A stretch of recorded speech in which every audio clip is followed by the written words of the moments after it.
Adrian Newey has just fired off a message to the entire paddock, and it's one every team should be taking seriously. The legendary designer, now applying his craft at Aston Martin, has highlighted what he thinks will become the defining battleground heading into 2026. And no, it isn't active aero. It isn't the brand new power units either. It's the fuel, the mandatory sustainable carbon-neutral fuel that every team will have to run once the new season begins. During the Barcelona pre-test, something pretty revealing happened. The FIA granted all teams an exemption. They were permitted to use last year's fuel rather than the new 2026 spec sustainable blend. Why? Because several fuel suppliers simply weren't ready. Development, validation, and large-scale production of the new formulations were still proving difficult. That means those headline lap times we watched in Barcelona, and those long, trouble-free stints, hundreds of laps stacked up across the grid, may not be giving the complete picture. Because in many cases, teams weren't running the fuel they'll actually be forced to use once racing starts. Newey has been quick to underline this point. In his view, fuel will be a huge performance variable in 2026, and he thinks Aston Martin may have a quiet advantage that others won't be able to match early on. That potential advantage has a name: Aramco, Aston Martin's fuel partner. And Aramco isn't just another brand on the side pod. They're the Saudi energy giant, and they've been investing in sustainable fuels for years. They've also been deeply involved in feeder series supply. They've served as an official fuel partner in Formula 2, and in 2025, the series ran on 100% sustainable fuel. So while other suppliers are still learning what the new blends do under real load, how they behave at temperature, how consistent they are batch to batch, what compromises they introduce, Aramco already has a strong idea of what works and what doesn't. And this is where Newey's warning really lands. He has essentially said that without a fuel supplier, with Aramco's level of know-how, power unit development can be constrained. And if your power unit is constrained, then the whole car becomes constrained. Because fuel, oil, combustion, and the engine's calibration all have to operate as one integrated system. If one element in that chain is slightly off, you give away performance. And in Formula 1, even tiny losses can be the difference between winning and losing. Now look at what that implies for the rest of the field. Mercedes looked sharp in Barcelona.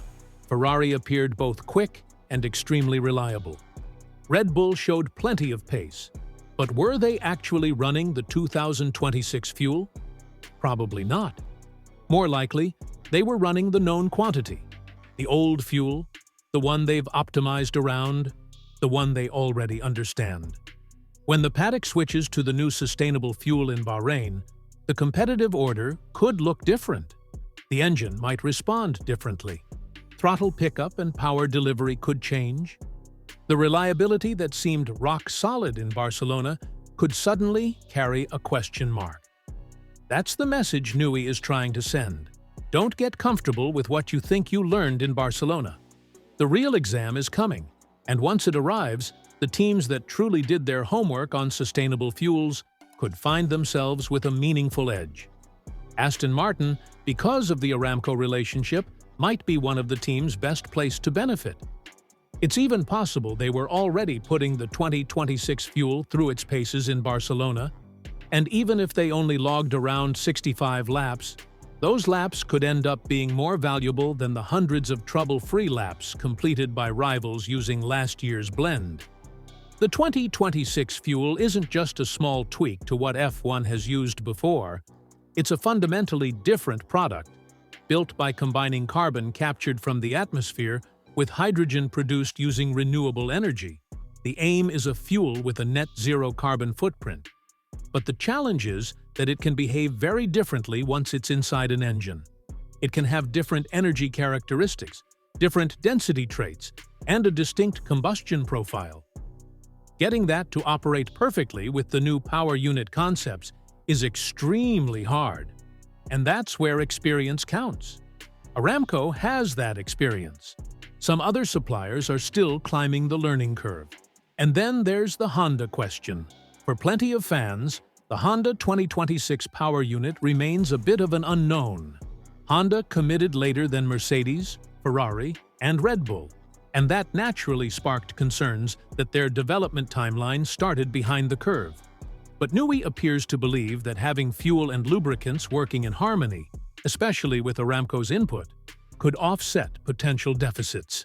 If fuel and oil match the engine's needs perfectly, you can unlock more performance from the same hardware. That's classic Adrian Newey thinking, hunting for an advantage where others aren't looking.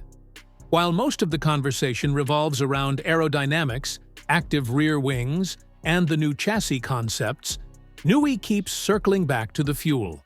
He seems convinced that the teams who master the sustainable fuel transition will start 2026 with a major lever over the rest of the grid, and he clearly believes Aston Martin is well positioned to pull it. The Bahrain test is set to be the moment of truth. That's where teams will be expected to run the 2026 sustainable fuels in earnest. No exemptions, no shortcuts, no easy outs. We'll finally get a clearer sense of who has solved the early puzzles and who is still wrestling with them. And we'll also find out whether Newey's warning was as justified as it sounds. Fernando Alonso and Lance Stroll will be paying close attention. They know these next weeks matter. Alonso, in particular, has lived through major regulation resets. He understands how vital it is to nail the fundamentals early, because if you miss the baseline, you can spend a season and a budget trying to recover. And in 2026, the fuel is one of those fundamentals. So Newey's message is straightforward. Do not underestimate the impact of sustainable fuel. Do not assume Barcelona pace will automatically translate to Bahrain.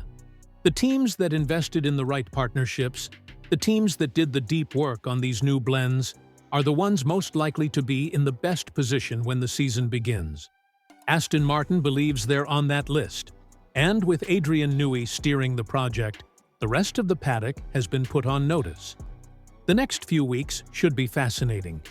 We'll see which teams took Newey's warning seriously and which ones brushed it off.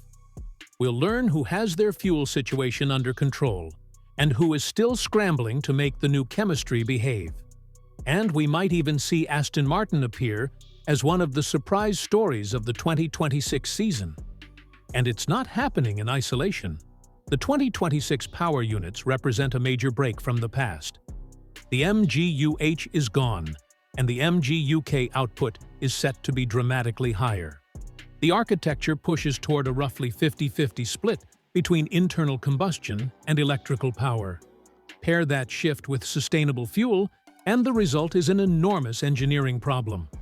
New operating windows, new thermal demands, new calibration priorities, and new integration trade-offs. Every team is trying to make all these pieces work together, and the fuel is a critical piece of that puzzle. That's why 2026 is shaping up to be a development race unlike any other. Active aerodynamics, new power unit rules, heavier batteries, different energy management, and the sustainable fuel switch. There are unknowns everywhere. But Newey has singled out the fuel as the key battleground, and he's made sure Aston Martin is prepared to fight on that front. They have a top-tier designer, they have a fuel partner with relevant experience, and they have the ambition to turn it into results. The grid has been warned. What do you think? Does this fuel angle end up being where Adrian Newey really gives Aston Martin an edge? Or is it still too early to say? Drop your thoughts in the comments below.